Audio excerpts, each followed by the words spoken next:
Hello बच्चों, welcome to my channel math junction. अब हम करने वाले हैं क्लास 10th एनसीईआरटी की एक्सरसाइज 8.1 का क्वेश्चन नंबर 7। क्या question number 7? If cot theta is equal to 7/8, यानी cot थीटा का जो रेशियो दिया हुआ है वो दिया हुआ 7/8। हमको एवेलुएट करना है क्या इसके दो पार्ट हैं। फर्स्ट पार्ट में क्या फाइंड करना है, 1 plus sine theta into 1 minus sine theta upon 1 plus cast theta into 1 minus cast theta की वैल्यू फाइंड करनी है। सेकेंड पार्ट में काट स्क्वायर थीटा की वैल्यू फाइंड करनी है। तो बच्चों, इस क्वेश्चन को करने के लिए सबसे पहले हम क्या करते हैं, एक राइट एंगल ट्रायंगल ड्रा करते हैं। क्यों? क्योंकि ये जो ट्रिग्नोमेट्री रेशियोज हैं, ट्रिग्नोमेट्री आइडेंटिटीज़ हैं, सबके सब राइट एंगल ट्रायंगल पे वर्क करती हैं। तो पहला काम हमको क्या करना है, राइट एंगल ट्रायंगल ड्रा करना है।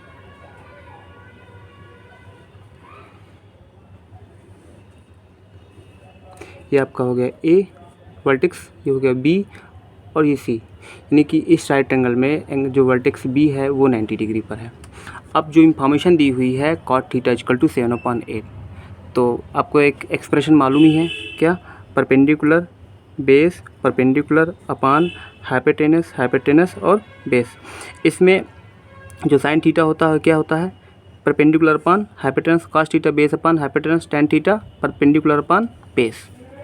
और बाकी के सब क्या होते हैं, रेसिप्रोकल होते हैं, यानी साइन का रेसिप्रोकल कॉसेक, तो क्या हो जाएगा cosec theta is equal to hypotenuse upon perpendicular, cos का reciprocal sec theta is equal to hypotenuse upon base, और tan theta is equal to perpendicular upon base, इसका रेसिप्रोकल कॉट थीटा यानी कि बेस अपॉन परपेंडिकुलर। तो यहाँ पर जो आपको दिया हुआ है वो दिया हुआ कॉट थीटा इजकल टू 7/8, यानी कॉट थीटा क्या, बेस अपॉन परपेंडिकुलर। तो यहाँ जो इन्फॉर्मेशन दी हुई है इसको मैं ठीक से लिख लेता हूँ, कॉट थीटा इजकल टू 7/8, यानी ये आपका क्या है, बेस है, और ये आपका 8 क्या है, परपेंडिकुलर है। अब इस राइट एंगल में देखूँ मैं तो ये 90 डिग्री है वर्टेक्स बी, तो वर्टेक्स ए और सी क्या हो गया, एक्यूट एंगल हो गया। अब मैं इस वर्टेक्स सी से एंगल कंसीडर करने वाला हूँ जो कि मैंने लिया है थीटा। अब इस मैं वर्टेक्स अगर सी से एंगल कंसीडर करता हूँ तो इसके अपोजिट साइड जो हो जाएगी क्या हो जाएगी, परपेंडिकुलर। ये आपका हो गया बेस और ये आपका हो गया हाइपोटेनस। ठीक है, ये वेल डिफाइंड हो गई तीनों की तीनों साइड। मैं एंगल जहाँ से कंसीडर करूँगा वहीं से उसके अपोजिट जो साइड होगी वो परपेंडिकुलर होती है राइट एंगल ट्रायंगल में, आपके बात ये पता होनी चाहिए। ठीक है, अब कॉट थीटा यानी कि बेस इसका कितना है 7 और परपेंडिकुलर कितना है 8, तो बेस कितना लिख लिया 7 और परपेंडिकुलर कितना है 8, यानी ये लिख लिया मैंने परपेंडिकुलर 8। यानी इस राइट एंगल ट्रायंगल में जो साइड ए बी है वो 8 यूनिट है, बेस बी सी है वो 7 यूनिट है, हाइपोटेनस की इन्फॉर्मेशन मिसिंग है।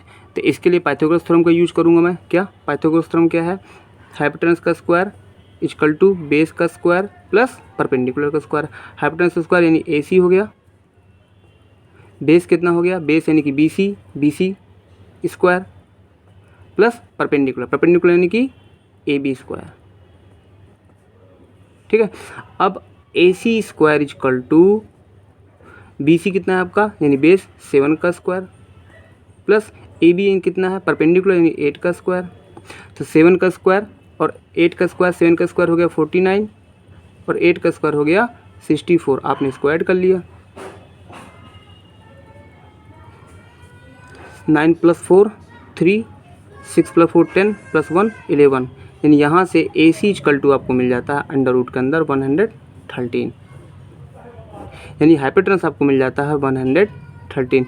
बच्चों, ट्रायंगल के क्वेश्चन करते समय यानी कि ट्रिग्नोमेट्री में राइट एंगल जो भी ट्रायंगल होता है उसकी तीनों की इन्फॉर्मेशन आपके पास होनी चाहिए। किसकी बेस हाइपोटेनस और परपेंडिकुलर की।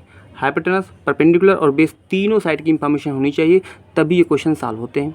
ठीक है, अब इसका जो फर्स्ट पार्ट है वो आपको क्या फाइंड करना है, 1 plus sine theta into 1 minus sine theta upon 1 plus cos theta into 1 minus cos theta. तो बच्चों आपको एक फार्मूला पता होगा, क्या होगा, A square minus B square is equal to कितना होता है, ए माइनस बी और ए प्लस बी।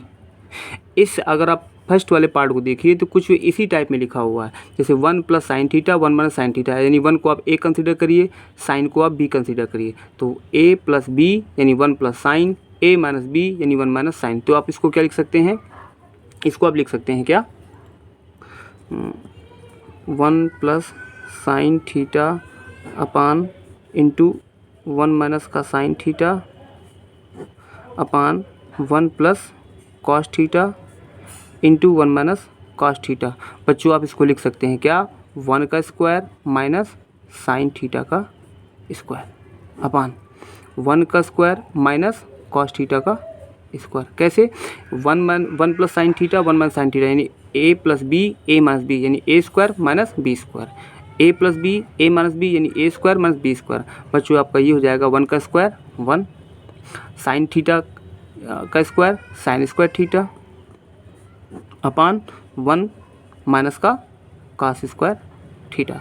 अब बच्चों आपको फार्मूला पता होगा कि 1 प्लस साइन स्क्वायर थीटा क्या होता है, कास स्क्वायर थीटा। जैसे कि आप अगर चाहो तो आपके पास एक आइडेंटिटी है, एक फार्मूला है, sine square theta plus cos square theta equal to होता है 1।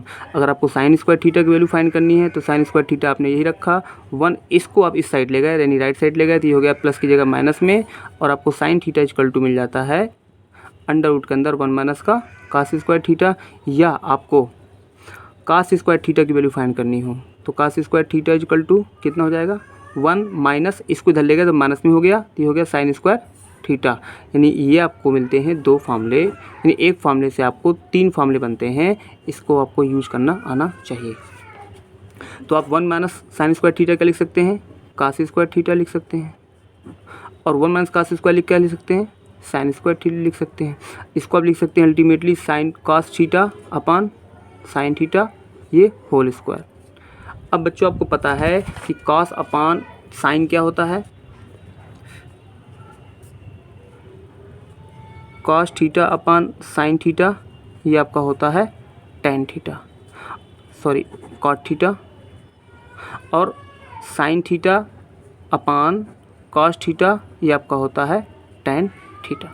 ठीक है, तो यहाँ पर जो दिया हुआ है cos theta upon sine theta है, तो cos theta upon sine theta क्या हो जाएगा काट थीटा, तो यहाँ पे आपने लिखा काट थीटा स्क्वायर। बच्चों आप इसको लिख सकते हो काट स्क्वायर थीटा, तो आप काट स्क्वायर थीटा लिखिए या काट थीटा का होल स्क्वायर लिखिए, बात एक ही है। ठीक है, अब आपने देखना है इस काट थीटा की वैल्यू यानी इस राइट एंगल ट्रायंगल में कितनी है।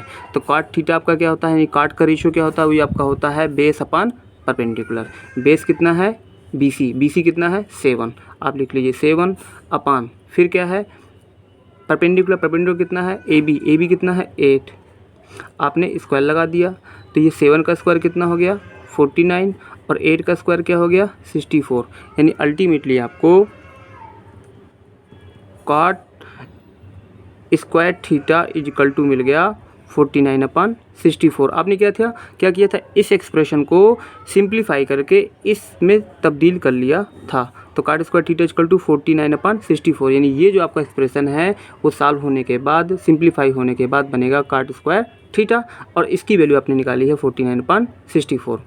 और सेकेंड पार्ट क्या है, सेकेंड पार्ट है काट स्क्वायर थीटा, तो अल्टीमेटली फर्स्ट जो एक्सप्रेशन है वही तो है काट स्क्वायर थीटा, तो इसकी वैल्यू भी क्या हो जाएगी 49 अपान 64। ये आपका हो गया final answer. Thanks for watching my video.